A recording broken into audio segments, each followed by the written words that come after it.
Hello, everyone, and welcome to this new episode of Open Book Entrepreneur.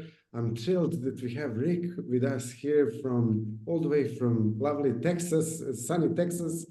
And Rick is into finances, so he can actually introduce himself as well. Please, Rick, introduce yourself to our audience.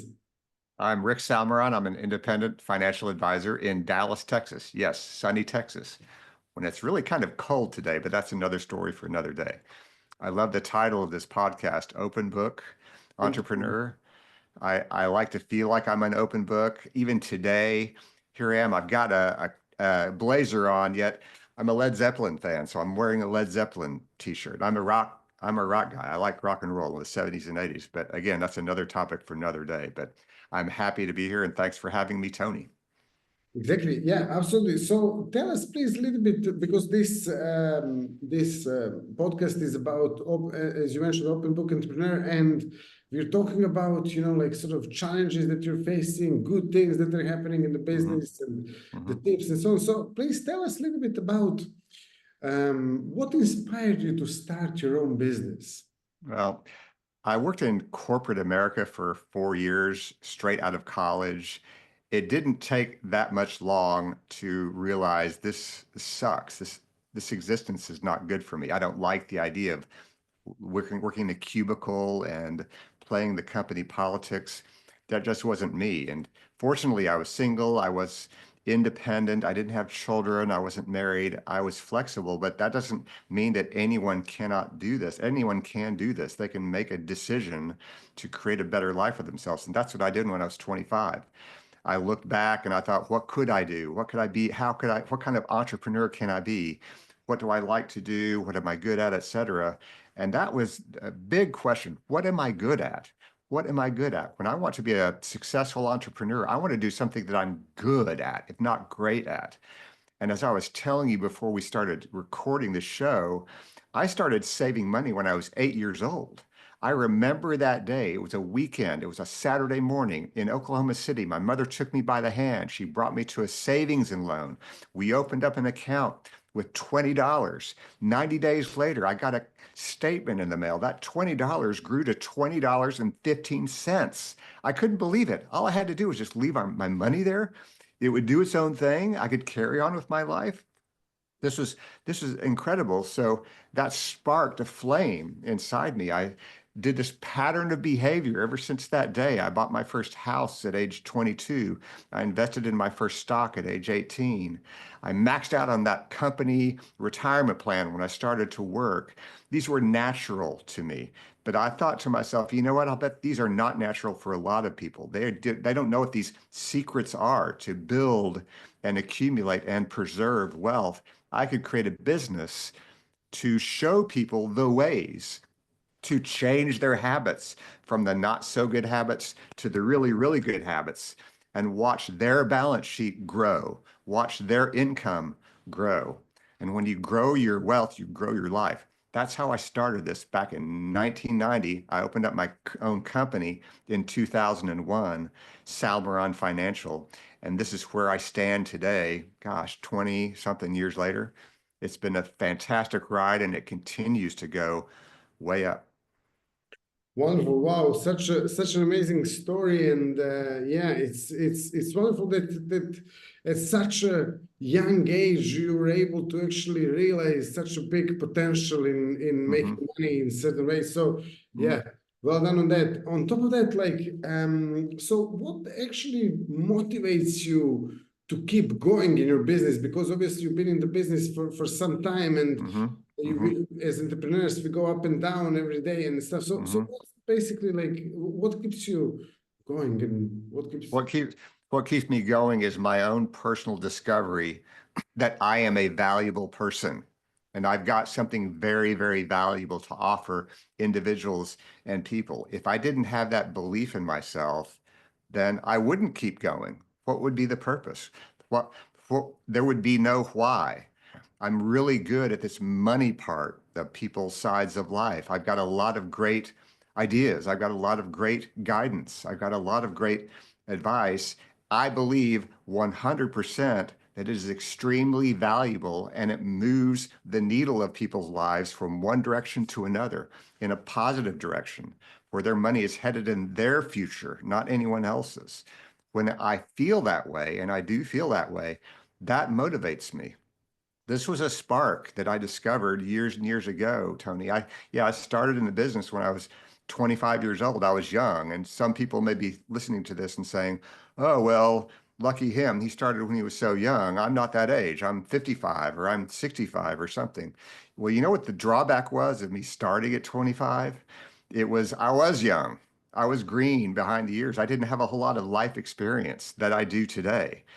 Otherwise, my business would be right where it's at today 40 years ago. That didn't happen. So I learned hard things along the way. But the one big thing that I did learn, and it took me a while, and if there's one lesson takeaway that anyone should take from this episode, in my view, is that when you believe in yourself, when your self-esteem is really, really high, that you feel like you're a valuable person, then people feel that yourself, your nervous system feels that, and you radiate goodness. You attract tremendous bees because your honey is so flavorful and so strong. And when you're on that type of momentum, when you've got that strong belief in yourself, it's really hard to stop that. It's really hard to stop that. Absolutely, I agree 100%. And then on top of that, like if you are thinking, so whenever you're sort of like working or performing in that frequency, what are the top results you're getting for your clients in those situations? Well, my business is receiving tremendous results. My clients are receiving tremendous results because as I work on myself, I'm not saying because I'm the most knowledgeable, because I know the most about the markets or the economies. All that, yes, that's important, but how my clients benefit and how my clients get value from that is that they're working with an advisor who is amazing and great. And I'm not saying that to brag, it's just the way it is. I'm not maybe the only one in the world, but I'm one of them. I'm one of those top 1% people in the financial advisory world that's extremely successful and very valuable to them. So they're receiving tremendous benefits because I work on myself as a person. My Rick version 2.0, they are experiencing now in the year 2025. And they will get what? They'll experience Rick version 2.3 in 2026 and version 4.0 in 2027 and so on and so on. When I continue to level up myself, that feels and may appear to be selfish, like I'm just looking at myself, but guess who benefits from that? My clients benefit from that. My wife benefits from that. My kids benefit from that. My neighborhood benefits from that. The people listening to this podcast benefit from that. It keeps on going. Absolutely. And what's one tip you could give other entrepreneurs at this stage about investing, for example? Investing. Well, many people come to me and they say, I have two answers for that. The first answer is many people come to me and they say, I don't have any money to invest. You know, it's too hard for me to invest. I don't have the income or whatever. And my response to that is, I'll bet you do somewhere. I would encourage you to play a game called Financial Jenga. And Financial Jenga is you add up all to keep very close track, very diligent track of all the monthly expenses that you pay on a regular basis in January, in February, in March, on and on and on. When you take a really microscopic look at where your money is going out, it can be a very revealing and very alarming sometimes exercise. You see the stack like the Jenga game. You see the pieces stack up and you notice, wow, I didn't know I was spending so much over here. Let me pull this out and redirect it somewhere else, i.e. my savings account, my investment program, my retirement pot of gold that I will need to depend on in the next 20 or 30 years. When you play this game of financial Jenga, you start to discover and prioritize what's really important with your money and what's more like a a luxury, what's something that I could probably not be blowing that money on, it could be better used and served somewhere else. That exercise can be very powerful to change the answer of do I have money from a no to a yes. Wow, that's really I love this gamifying it, and then also the way you were describing this and stuff. Like any all the time when I'm actually talking to someone who made loads of money, this is exactly what they're saying. Like not necessarily people Yeah. who inherited or won the lottery, but people that made their own money. This is exactly what they did. They actually checked what is going on with their budget, and Yeah. they worked on this, and Hmm. it's amazing advice. Thank you so much for that. And you said And like you, there is I two was going to, investment advice. Yeah. well, well, I'll give you one other suggestion, and that is utilize the internal quality that we all have as human beings. This is very hard. This is a very simple suggestion, but it's not easy. And that is patience. You have to have patience to make your financial life get to the level that you want in your mind. We want instant results today. We see these multimillionaires, we see these successful business people selling their companies for millions and millions of dollars. We see billionaires, changing the world, and all we experience is that end result. Those people didn't get there in a week. Nobody gets there in a month or a year's time. Did you know, for example, that Warren Buffett, who is arguably one of the best investors in the world ever, 99% of his wealth was created after his 65th birthday? A lot of people do not know that. He's been investing for a very, very, very long time, and he's very, very successful. But if you take a look at the curve of his personal wealth, it wasn't in a straight line. It wasn't in a SpaceX rock shot up in one day. It was a very slow trajectory, but there was a curve that happened. And he used patience, he used wisdom, he used time. And when that happens, this powerful concept called compound interest kicks in.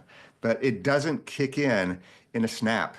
It kicks in for those who are patient.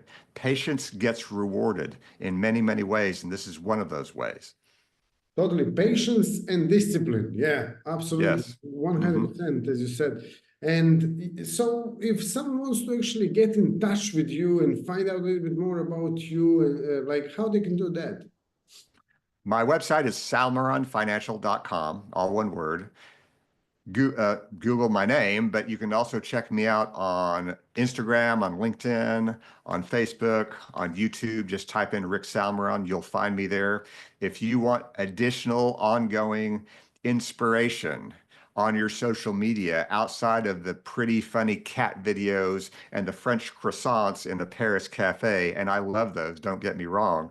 But if you're looking for something, what I call light bulb moments, my posts are about how can you think about your money in a different way to help move and transform that needle from one direction to another? So if you're interested in those kinds of posts, then follow me. Wonderful. Yeah, I will definitely share those links in the description so anyone watching us can actually check that. Also, if you like this episode, please give us a like, subscribe to this channel as well, and comment below if you have any questions. I'm sure Rick and I will be happy to answer them. So, Rick, it was fantastic having you as guest. I love your energy and the tips that you shared with our audience. And thank you, and see you in the next episode. Thank you, Tony.